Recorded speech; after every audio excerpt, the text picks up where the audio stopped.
I could say a lot of things about the magic of Wayhaught. How Waverly and Nicole have made an indelible mark on LGBTQ pop culture.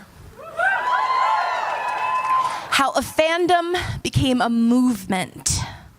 But right now, there's only 3 words that matter. And that's fight for Wynonna.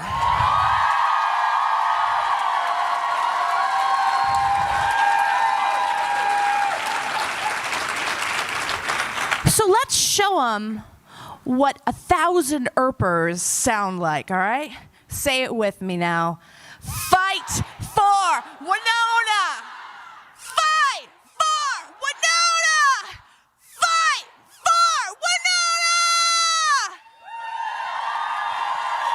Now please welcome to the stage Wynonna Earp, showrunner and writer Emily Andras, and Wayhaught themselves, Katherine Barrell and Dominque Provost-Chalkley.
Before we get started, let's give some love to these Earpers who have been busting their asses to show everyone how important Wynonna Earp is and why we need it.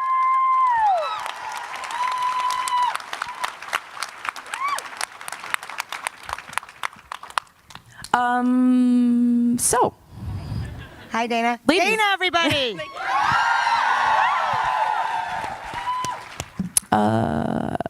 Anything new? No, but seriously, I know that fans are stressed out. You're all stressed out. What is the situation as we stand? What's the situation? No. I feel like the situation is hopeful. I wish that I could come up here and tell you 100%. I am positive. I'm feeling hopeful. I think we're close. I think, first of all, I would just like to personally thank everybody for rallying when we needed you to, yet again. I'm sorry you didn't get your hiatus, but we really needed you. And 5 seconds in, I'm going to cry. You've made me so proud. Thank you so much for showing up. Look at you all. Look at us all. It's just impossible to ignore. People know we're on the right side. We have so many. I got one, baby. Thank you. It's not my first day. I just feel like, you know, part of me when we put out the rallying cry wasn't sure. I mean, there's a lot of good TV on right now. Legends is great. Maybe you've all moved on, and that would be okay. It's wonderful. So thank you. I just have never bet against you and would never bet against you. And more importantly, you shouldn't bet against you. Okay? So I'm very hopeful we're going to get it done. And we'll get some more of what you saw if you tolerate a few more Wayhaught kisses. We have every intention of continuing their beautiful story. So thank you.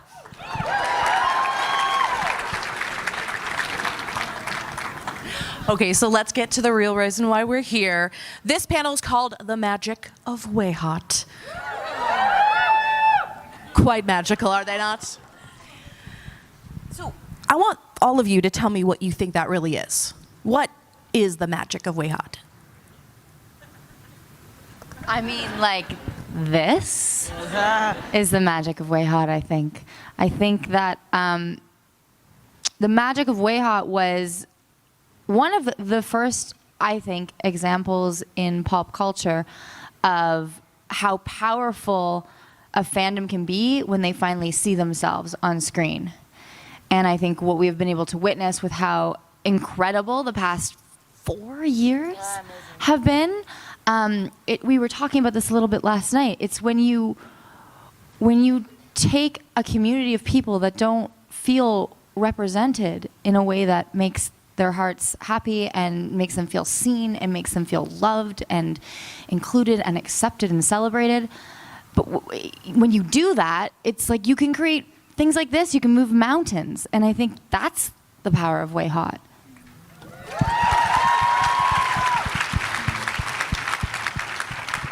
I mean, it goes without question that it's the two amazing women sitting next to me, right? Nobody else could have made Wayhaught truly magical except these two extraordinary actresses and their commitment. And just, I'm so proud that both Nicole and Waverly are two completely different LGBTQ women. Do you know what I mean? It gives me so much joy to be able to write such different, real, three-dimensional women who have found each other. They're not exactly the same, but they're perfect together.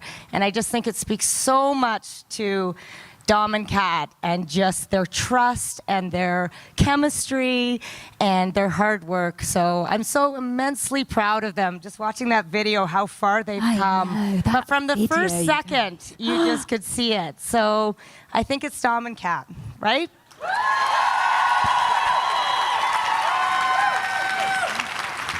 Yeah.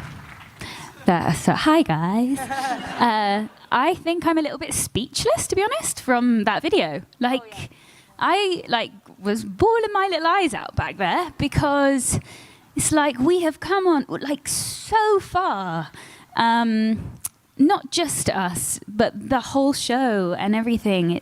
It's from the first time we came to Clexacon to now, we've all been on such a journey, you know? And seeing you guys back here, seeing some of the same faces, seeing how much you guys have come on, and how much we've all solidified even further, I just think that that kind of magic doesn't go unnoticed, and that's the reason why we have to go back. Please. We will. Please.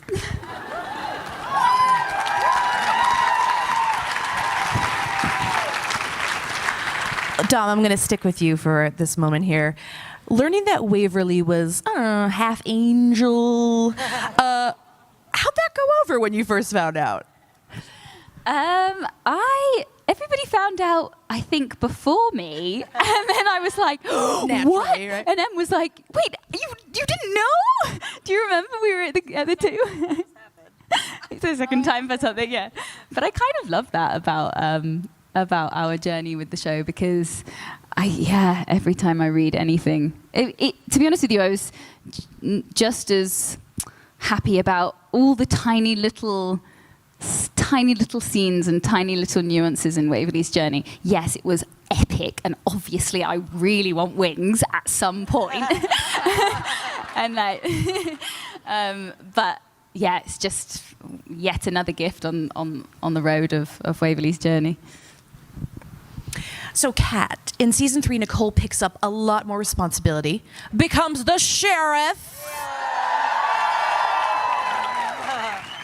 What was it like for you to have Nedley hand over this huge responsibility to Nicole, and having Nicole step up in an even bigger way than she ever had before?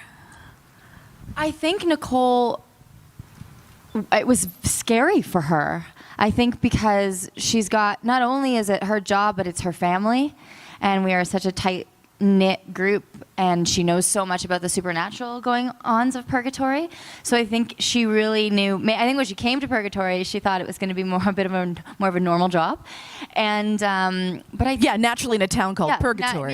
Naturally. But, so I think she feels the heat. But I think it was also a bit bittersweet. I remember doing those scenes with Greg when Nedley was handing Nicole the reins over. And it was a bit scary for me because I didn't know what was going to happen with Greg's character. He was like, I'm done, I'm off the show. And I continuously told him, they're never going to get rid of Natalie. There's no way, we're going to unleash Not our now. Natalie. No. But there's so many layers with Nicole and Natalie. There's a father-daughter relationship that has become so much clearer, especially this season. The fact that he was looking over her since she was a little girl was just like the most beautiful thing. It was written by Noelle Carboni, who is right here. Stand up, you beautiful Canadian. Yes, stand Please. up, stand up.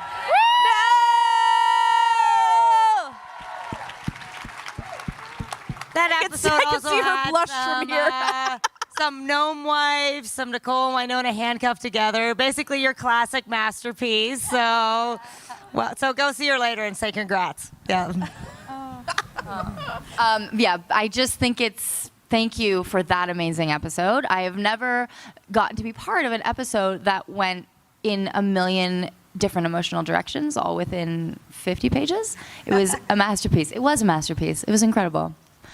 100%. So Dom, I want to congrats you. Oh, it's Sunday. I want to congratulate you on your Canadian Screen Award.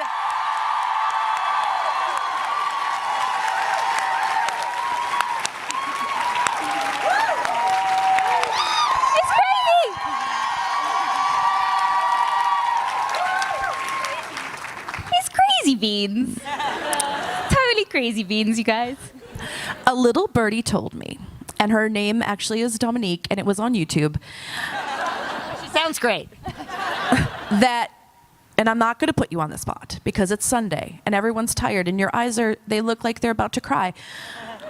But apparently you were planning to look up an audition scene.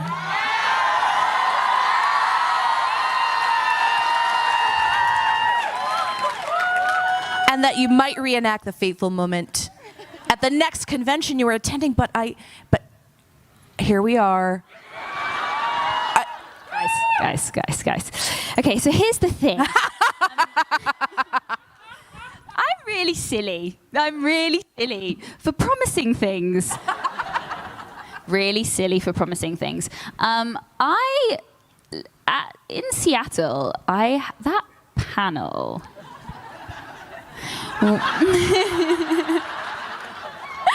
was like amazing in so many ways, I think. Ooh, my microphone keeps going in and out. I felt like I had a huge, I'm going to be super honest, I had a big breakthrough on that panel where for the first time in my life I was up on stage, which is crazy because it was like the most intense stage. Do you remember? With all the couch and the sparkles in the sky and all the stuff. It was crazy. But I for the first time was just like quite relaxed, which is not normal for me when there's loads of people. Because it is really scary. We support you. Thanks, you guys. I appreciate that. But on that panel, I was like, I have got this life thing. I am just gonna I'll promise that. And now I'm here, and I'm regretting it so much. And I'm wondering whether you will commit me something that I will choose when I feel like the moment is right. In the next few conventions. Well, to me. We're getting you a new mic. We're getting you one. It's coming. It's coming. There it is. You're so whizzy. Thank you. Thank you so much. If you would be so kind as to do that, then I think that the moment will come and it will be glorious. And I won't freak out and it will be great. Sounds great. Thanks, guys. Anything for you, Dom. Anything you say. So, Emily, obviously, you watched the situation in 2016, the Bury Your Gays situation, very closely, and your cast became very well educated on LGBTQ rep in media. What have you seen change from your position in the industry in these last 3 years, and what advice would you give to showrunners who have queer or trans characters and don't want to fall into those tired, familiar tropes? Yeah. Thank you. I think I've seen not enough, but I do think it's getting. I just think we're not moving fast enough. But wow, what a year that was, 2016. That was a crazy year, and look what happened. Look what positivity came out of it, if I may say that. I think that there's so much more awareness now among writers and decision makers and showrunners that the LGBTQ community has been so harmed by this ridiculous trope, and more importantly, that we're not going to fucking put up with it anymore. And remember that, like, your eyeballs are your currency. If you don't like it, don't watch it. You can tell them you don't like it before you don't watch it. That's fine. Oh, they'll tell them. Okay, good. Yeah. Please do. What was the second part of your question? I'm so sorry. Just what advice would you give? Oh, what advice? Yeah. I'm going to be totally honest. I would say my advice is ask for some advice. Like, I would love to write a trans character, for example, and I got asked that question a lot. I cannot imagine living that experience or writing that character without speaking to people in the trans community. You know what I mean? And I'm really good at a lot of stuff and really bad at a lot of stuff, but I have no problem anymore reaching out to someone who has more experience and wants to hear about what they would want in that story and what they would want in that character and whatnot. So I honestly just think, like, you got to put your ego aside and not be afraid to speak to those communities who you want to represent. I think that's critical, and ironically, the more, for lack of a better term, successful I feel like I've been in my career, the more comfortable I would be 100% saying, what was it like? How did you know? What was your transition experience like? What do you wish you could see on screen? What do you think about it every day of your life? Is it just part of your life? What do you think we can have a trans villain? What would that look like? You know what I mean? Do you think it's too early to do that? I think that's my advice, is I just think we need to reach out. Do you know what I mean? And also, obviously, hire more people from the community in writing rooms is huge. We're just trying as fast as we can. And in Canada, I feel like hopefully we're moving a little bit faster. But we just need to get more people from the LGBT community into positions where they can tell their own storytelling. And that's why it's so important, a con like this, where you are telling your own stories, where there's so many incredible projects and films and web series. And I'm so proud of you, even just seeing, like, where it's come from first year we came here. Look at this, it's just been amazing. Please keep telling your stories, and then hire me when I'm washed up so I can come work for you. But it's extraordinary. So I am encouraged, if that makes sense. I have receipts on you, Andras. Good. I And- feel like She practices what she preaches from the get-go. From somebody who's been in this industry on the other side, Emily has always been checking in from the get-go, like from season one. This is something I knew this show would be special when Emily made it a point to say, like, hey, I want to connect with you and the people in your community. So I think I've also made mistakes. Like, I'll be totally frank about it, and like, I hear about it a lot. I definitely have stories that I would do much differently now than I did when I was younger and a little more naive. And I stand by those mistakes because I feel they've helped me become who I am. So thank you for saying that, but I completely acknowledge that I'm still learning. So thank you. So Wynonna Earp is a wonderful example of a show that has figured out how to have same-sex couples still find themselves in a lot of drama, but not have their relationship be the crux of all of that drama. Meaning, a breakup isn't always hanging over their head. I mean, they might be eaten by a demon or a tree monster any day of the week, but it's not about the relationship. So has that really freed you up as actors and as a writer to really go interesting new places with these characters? On a roll! It's still a challenge, right? Like, the truth is, people do break up and they do get into trouble and things happen in their relationship. Everyone's like, what? But I think a lot of drama just comes from who you are as people and not always being on the same page about what you want or where you're at, or who's possessed by a tentacle or who's not, depending on the day. I don't know, has it freed you guys up? Do you feel safe? I've always felt incredibly safe, and the thought of being freed up hasn't ever really crossed my mind because I never felt threatened or anything to begin with, or constricted to begin with, I guess. I think we've always treated our relationship on the show as the same as every other relationship on the show, so I've never really felt the extra layer of, because it's two women in this relationship, it's any different, or there's anything to be shackled by. Well, bless you for feeling that way, but No, 100%, yeah. it's not everybody feels that way that makes these shows, though. But Yeah, so that would be my experience. I've never felt the shackle to begin with. At all. Yeah. At all.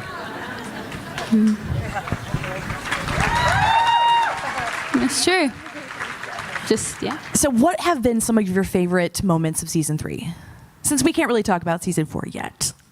Well, in season 4, we got some good stuff cooking though, I think, if we get to do it again. I'm excited. I mean, if we can find you guys. Just kidding. you know where to find us. What were your favorite moments of season 3? Season 3. It's been a while. Right? Yeah. Wow. I think Dom and Kat had some extraordinary performances. I think they really came into their own. I really do love Gnome Wife episode. I love the episode Yeah, that where was Kat fun. is with Melanie, Wynonna. I just think Kat is the greatest drunk actor of our time. Guys, everyone needs a skill. Yeah.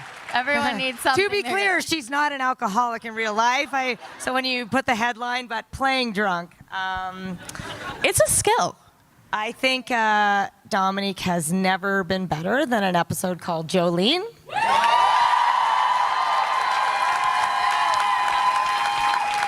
And I feel a little guilty, but I can't imagine what it took to get there. I think it would have been very personal and very, very grueling, particularly the scene in the greenhouse with Zoe Palmer. It was wonderful. But God, it was a tour de force, Dom. It was incredible. It felt so real. And thank you so much for getting what we were trying to do with that episode. We were incredibly nervous about it. Written by Shelley Scarrow. I should just give her a shout out too. Yeah. Sorry. No. I'm trying to... No, absolutely. That was, it was without a doubt the most challenging scene I've ever filmed, but without a doubt the most rewarding as well, I would say. I'm wearing the shirt because it means so much to me. I actually had something completely different planned to wear today, and then I woke up and put it on and was like, oh, I'm just going to put my I'm Here in Ice shirt on because it's a good reminder for me because I did have to go dig pretty deep into all of that stuff that maybe we don't show as much to the rest of the world. And I find it really, really tricky watching that scene back. I actually stumbled upon it the other day on YouTube and was like, whoa. Yeah, it was like it popped up. So do you ever get that? Like all those I get a lot of us clips. kissing. Yeah, a lot of us kissing. Suggestions of things you might like, and you're like, oh, so good. But yeah, I just feel so blessed that I got gifted that scene, and that it has helped me immensely on my own journey with myself. So Was it challenging during the proposal scene when those 5,000 Canadian geese showed up? It was so much honking. I can't believe you guys kept a straight face. Like, I am talking, there was a pond right behind the homestead, like maybe 25,000 Canadian geese. And I was like, who let all these Earpers on set? Oh my God. We're giving you a proposal. Shut up. It was crazy. Like, fight for Wynonna, right? Wynonna. Interrupting Wynonna. No, that was we were at the end of a day on a Friday, and we filmed multiple versions of that scene. And it was very interesting to see what you guys ended up choosing. That was Noel's idea. Just kidding. This year, y'all just pulled out all the stops with the guest stars. Zoe Palmer, Jan Arden, Anna Silk, Megan Follows. I mean, come on, Emily. Listen, I'm I know you're the one behind all this fabulosity. How did you assemble this Avengers team of guest stars? This Canadian Avengers team and their parkas. I think it speaks to the fact that the show is in its third season, to be honest. And look, we film in the middle of the winter in Calgary, Alberta. It's pretty cold there. Shout out to any Calgarians here. I met a few. That's right, babies. So I think the one thing we've always had on our set, I hope this is true, is we kind of have a no asshole policy, and we really do try to have a good time. So I feel like amongst actors, we have a reputation now as being really fun and free, and you can come, and Zoe Palmer can sing a song and try to kill Dominique, and it's a whole thing. And so I called in a lot of favors, but I do think, look, the show now has a bit of cachet. It's well known for its fan base, but also truly, I think we are known as a really kind, fun set. And a chance to it's an amazing genre show. You can come and spread your wings and play a crazy character. Who doesn't want to do that, I assume, as an actor? Yeah. I think it's like a huge kudos to Emily and our producing team, because being on the actor side of it, I have so many peers coming up to me and saying, like, I want to be on your show so bad. I would love to work on Wynonna. And people who I know want to come back that have so many options open to them, especially in the directing side of things, who are like, I will come back and do Wynonna, even though I have all these options. They want to come back because it's an incredibly special environment that you've created. And I think the amazing thing about Emily is that she is so unique in the fact that she hires people to work for her, and then she actually gives them she empowers them to do what she hired them to do. And that is an incredibly rare quality in a lot of producers, but she trusts her people, and I'm just lazy. No. But I think it needs to be said, because you've created that environment, and you've created a place where creative people feel like they can actually do their job, and the crew gets the power to make the decisions, and then they get behind the show, and it's just a beautiful example it's been to me of how to lead a team. Thank you so much. Perfectly. Thank you so much.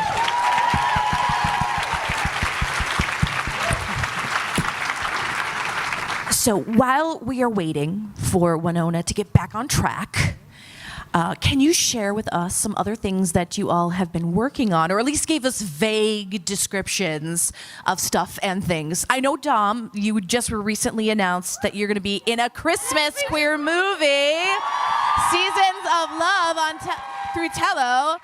So I'd love to hear about that.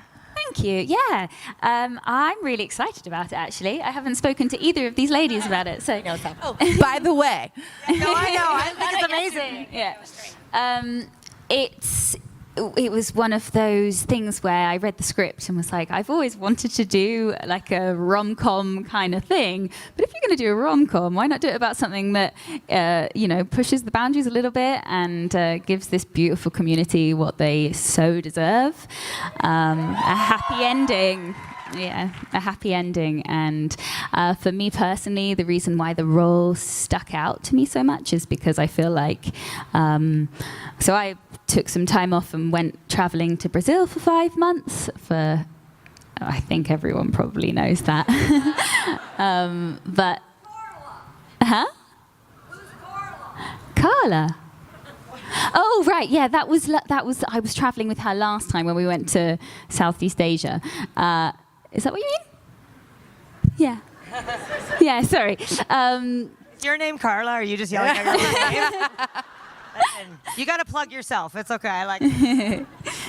But yes, and that role, the one thing I connected with most when I was traveling was my love for music. And You're going to sing? I have Putting to out an sing album? and play guitar in it. Yeah, I know. Yeah, it's crazy. Yeah, and so I think it will be like a real pushing myself to. It's so funny, the character in it has like crippling anxiety about doing it. So when I was reading it, I was like, I get this. Like, this is going to be good. So I think that hopefully it should push me to do some things that scare me.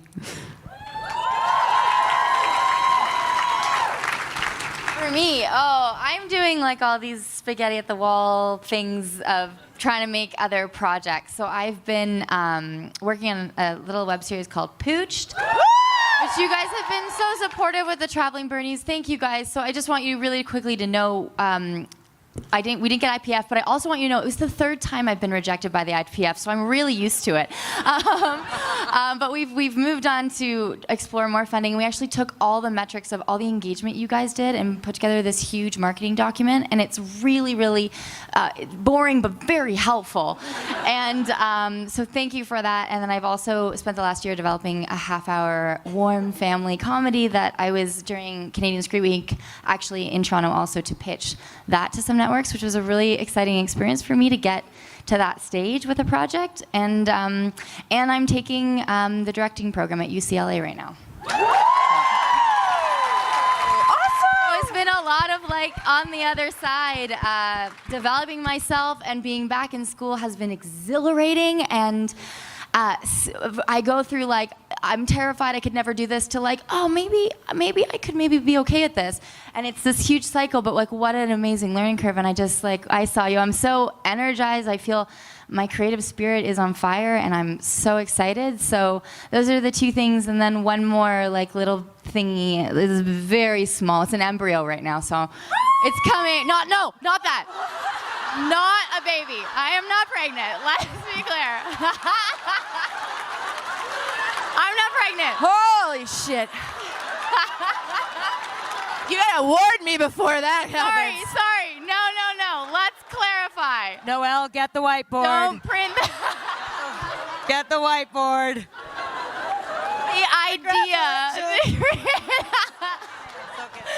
The idea is a little jewel? Do we want to call it that instead? So a few things are happening. Jesus Christ, sorry. So sorry. You can't spook me. Triplets? Great. Write them in. Whatever. You want to get birth on the show? We got that. Just kidding. I'm so sorry to interrupt. I kind of blacked out. I'm so sorry. No. And if that was the way that you released it as well. I can't imagine. Sorry.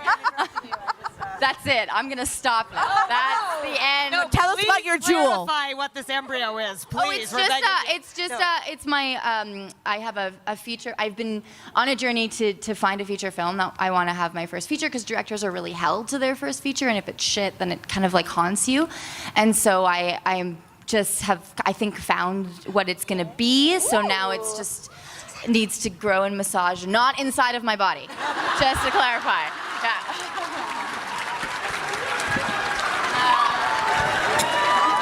This is a safe space. You're among friends. It's all good. Emily?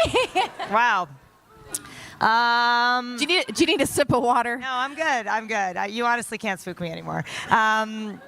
Maybe if you both were. I don't know. Challenge accepted. No, just kidding. I have been developing a lot of stuff. But mostly I have been trying to fight for this. I'm thinking about joining Twitter, maybe. I hear that's fun and a good place to stay professional. No, I'm developing stuff all the time, but I almost I don't want to get too far down the road because this has my heart, and I'm going to fight for this forever. But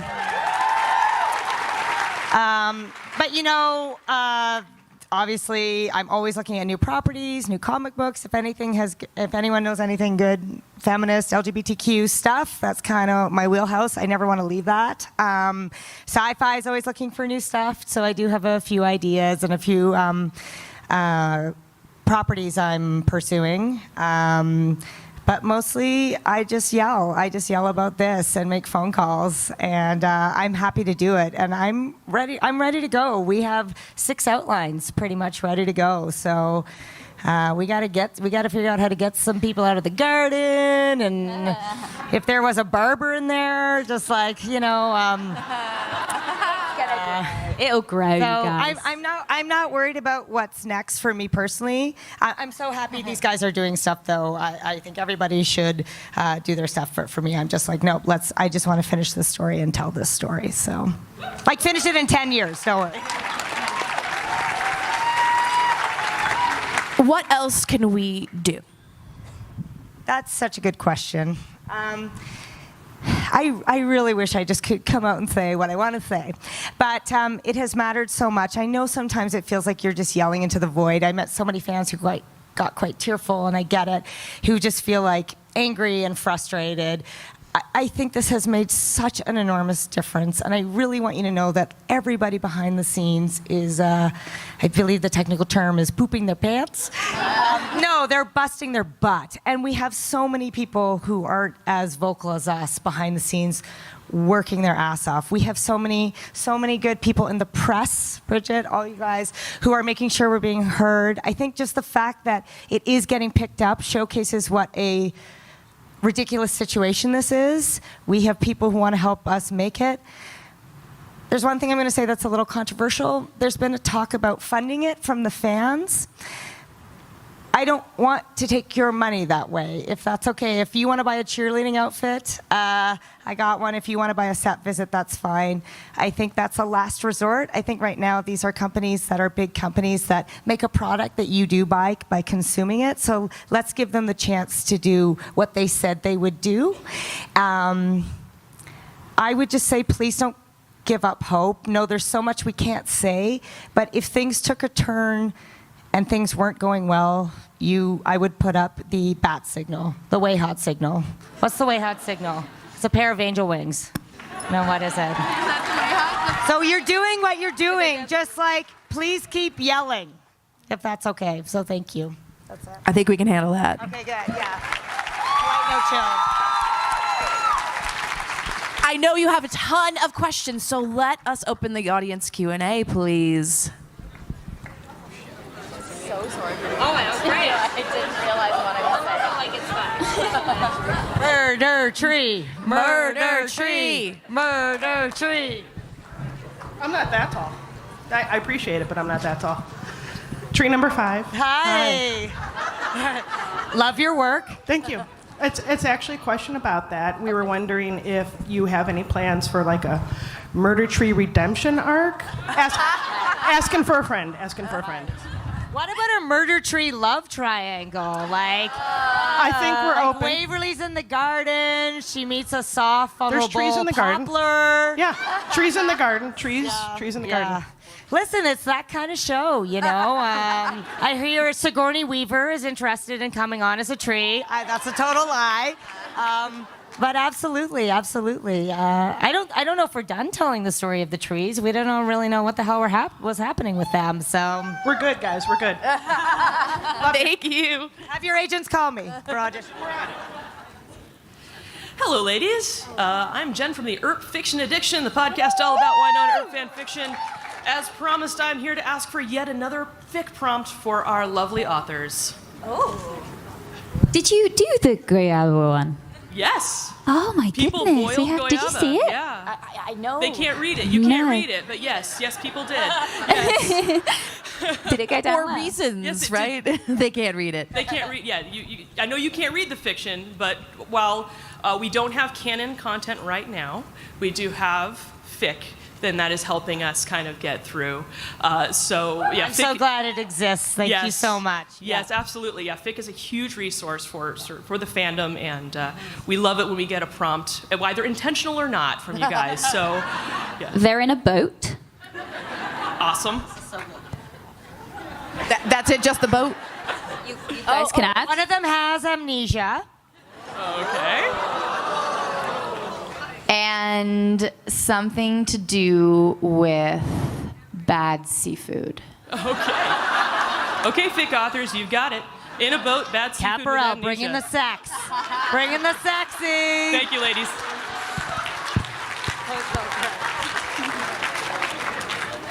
Hi, I've Joe. always wanted to do a thing that scared me. So I'm speaking in front of God knows how many Earpers. Oh, Joe. Love you, Joe.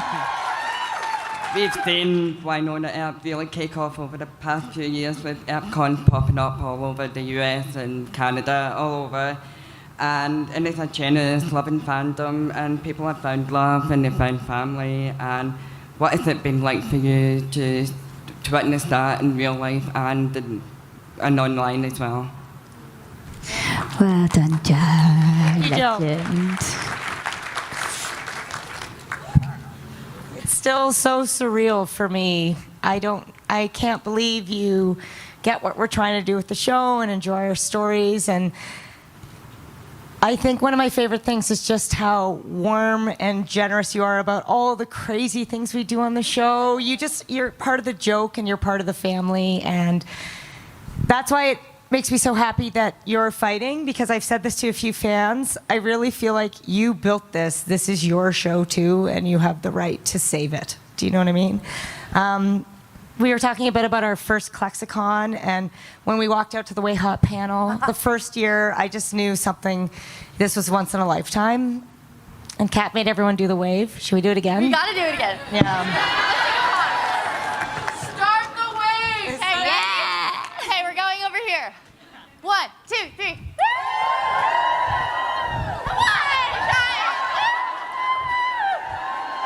Okay, pause. We need like way more energy thing. I know it's Sunday. Okay, let's take a second. Ready? 1, 2, 3. Let's go!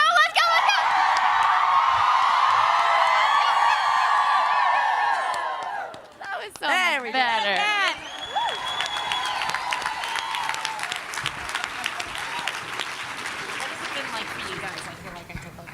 Oh, what's it been like? What's it been like, Kat?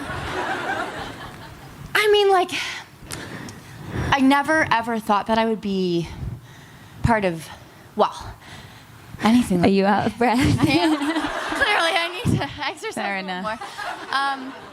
Yeah. I feel like it's so crazy. Sorry. Oh, no, it's crazy, isn't it? Yeah. I feel so fortunate as an artist to, I think you can go through a whole career without getting any sort of human connection for your work. Yeah. It's so rare, especially working in film and television when there is no audience present when you're working. So I think just the And doing I'm just something so that shocked matters. that, you know, yeah. Yeah. You okay? Everyone's just so shocked about the embryo. We're just like, whoa. Just terrified, all of you. Just kidding. Doing something that brings light into this world, I think, is something that I've always wanted to do, something that is so important to me, sometimes I find difficult. And when I see you guys, it gives me so much strength. Does it give me strength? Is that what I mean? Sorry, I didn't know. I just want to make sure that you use the right words to describe what you're actually talking about. I think that we are all in this together, and that is something that doesn't happen very often. This world is getting more and more separate and separated and lonely and individual. And when you build a community like this, you realize that incredible things can happen. I see it in every single one of your eyes when I speak to you, that there is a spark when you're here, and that is something that is so exciting. And so thank you, Joe.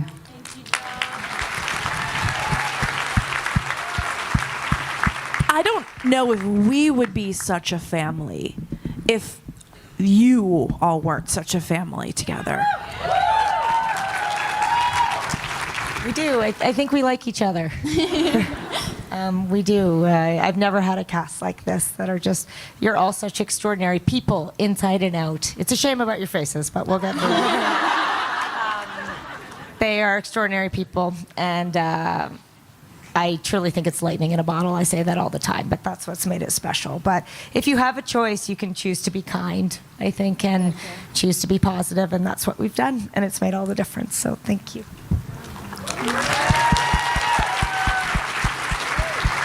All right, I think Joe had a wonderful lead-in question for that. He's not looking up, though, so...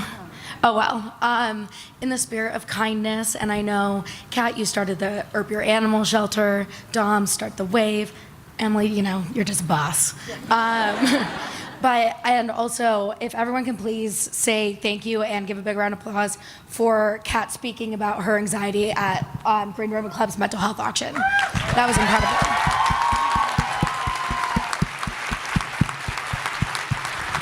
So, in that light of spreading kindness, if you can each please tell each other the singular most important memory that the two of you share, or a memory of the other person that has impacted you the most. I'm ready to make you cry. Can you just repeat the second bit? Or a memory of the other person that has impacted you the most. A memory of the other. Yeah, okay. no, turn to them and tell them. One of my favorite memories with Em was in Hooters car park. Last year. I'll let you tell it because you tell it really well. But Em, it was so fun. It was the end of season two. It was the end of season 2. So it wasn't last year. It was last year? Oh my God, I'm getting so confused. How many seasons have we done? 3. So end of season 2. Yeah, end of season 2. And end of season 3. Yeah. Emily, do you want to tell the story? It's Canadian math. It's the conversion. Confusing when. Oh, sorry, Dom. No, it's totally fine. I'm glad. No, it's good because I remember obviously what you were talking about, Angel and all the stuff. And Em was like, do you mind if I just pitch you something? I just feel like I really need to talk about the show, about what we're doing. Is it crazy?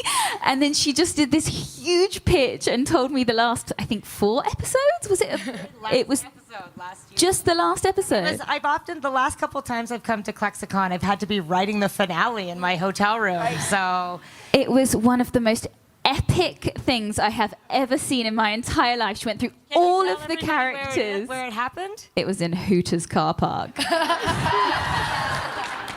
And it was just, it was so special. That was one of my favorite memories too. I was so terrified about the finale and the chainsaw, and I was doing a whole skit. But It was unbelievable. Dom is the most satisfying person to pitch because she's just like, no, what, no, what? That's one of my favorite memories too. Thank you. No, I love that. Yeah, it's so true. What about you, Kat? It's so hard.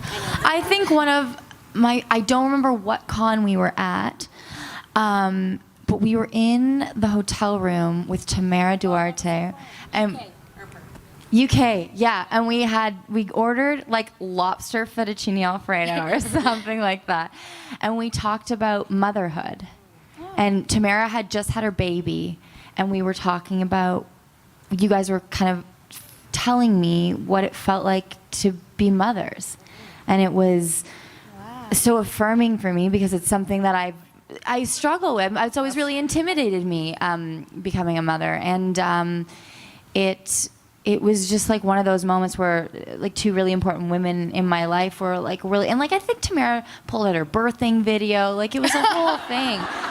I just kept eating my lobster fettuccine. And we were eating lobster. It was really, but it was.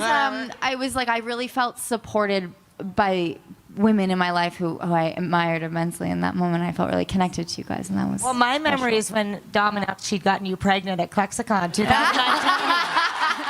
I was like, wow, oh my God. Yeah. Oh, I have so many of them.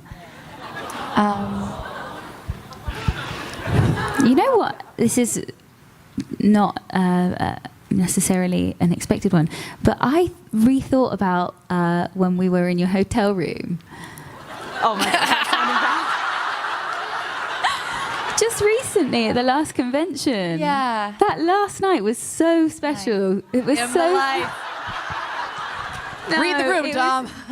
It was the end of the convention. It was the end of the convention, and I came over to drop off the other 2 dresses in Kat's room, and we just sat on the bed and talked, and I felt like I was a 15-year-old girl again at a sleepover, and she was like, "Oh, I've got this new cream. It smells really nice." And I was like, "Oh, that's lovely." And I ended up staying in your room for so long, and I just felt so connected to you in that moment. It was beautiful. really special. I loved that. Yeah. I also have a memory of, I don't know what we were doing. We were at your house, maybe during season 3, and you had made salad, and we were eating salad and talking about like some big life emotional, like we were both really feeling like we were both going through a big shift in our life. And I remember we were sitting on the 2 couches in your living room, and we were eating a bulgur wheat salad. I remember it like it was yesterday. Salad, yeah, and I just remember feeling like, because we had been apart for a long time, and I remembered feeling like we had come back together as different people. Like we had started in one place, had kind of grown apart a little bit, and then had come back, and it was like we were both stepping into a stage of our womanhood simultaneously, and it was really beautiful. Do you remember? Yeah, I do remember. Yeah.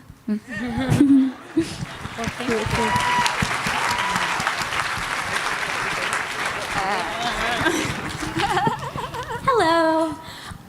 So if you as your actual human selves were dropped into the world of Wynonna Earp, which of the characters would you, 1, become instant best friends with, 2, who would drive you bonkers, and 3, who would you find particularly alluring? Oh, what a great question. That's fun.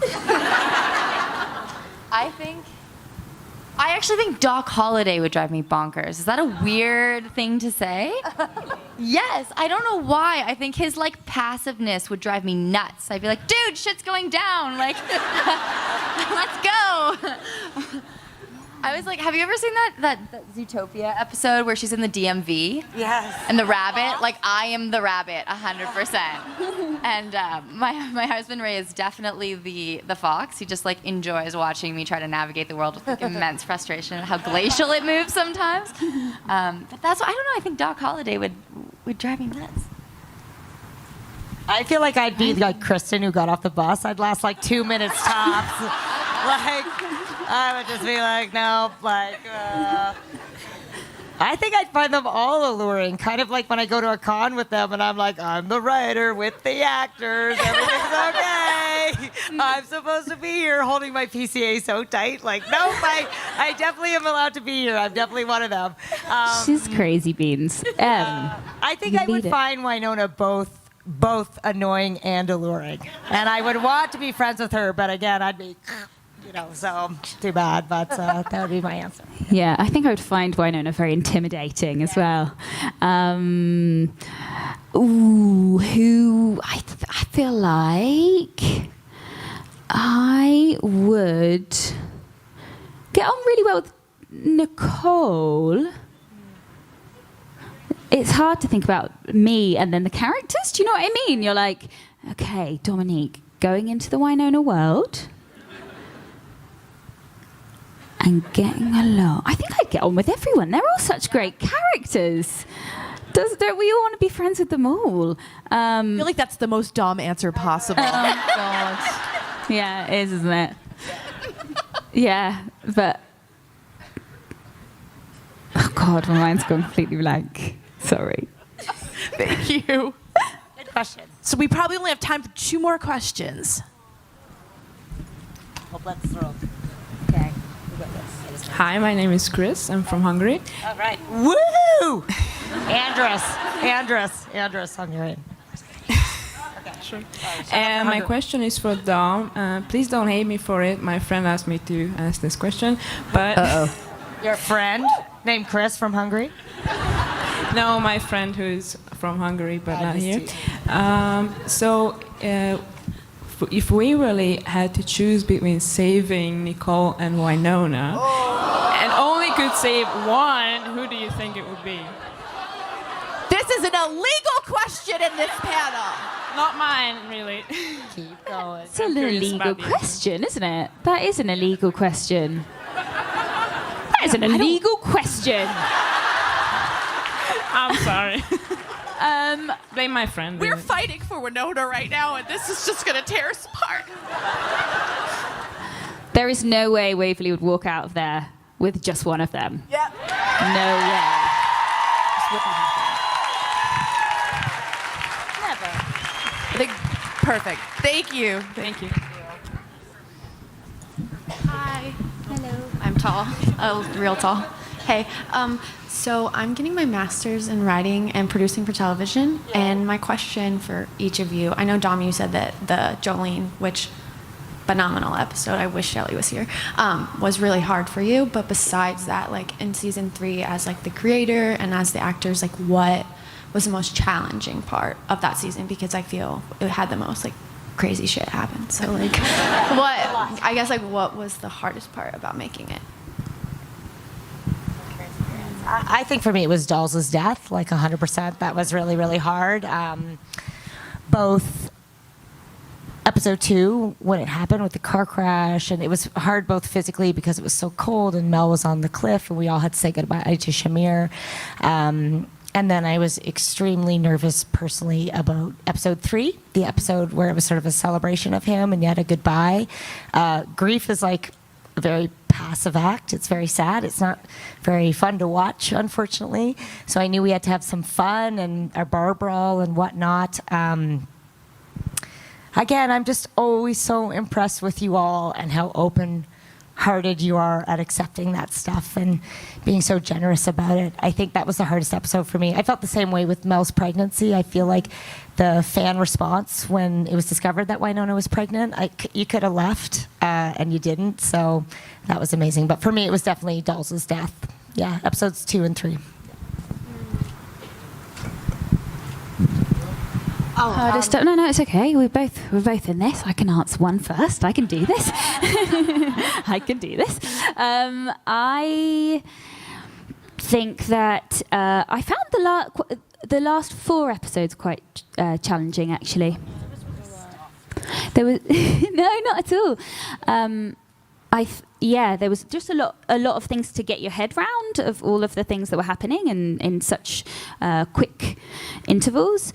Having a dad, not having. Some would say too quick. I'm so sorry. But. No, God, no, not like that. But just, I think it, in many ways, the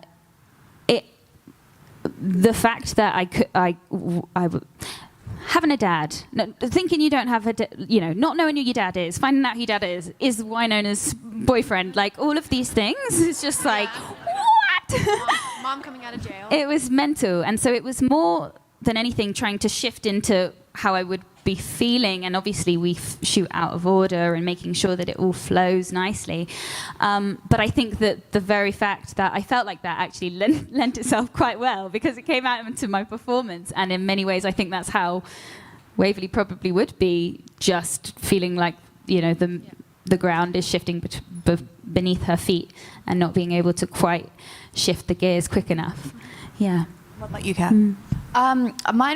It was a fun challenge to do the Maeve episode, which I was just always, I think I was really insecure of like if it was going to be too big or too much or too, so it was just, and we shot all of it in one day, everything at that location in one day, and it was very, very fast. And that was the one where I was most nervous about watching because I was just not feeling 100%. But it was super fun. It was awesome. But wonderful too. Thank you. And something you never have to be nervous about is us not loving you to pieces. Thank you to the 3 of you. And thank you to all of you. Thanks, keep fighting for Wynonna.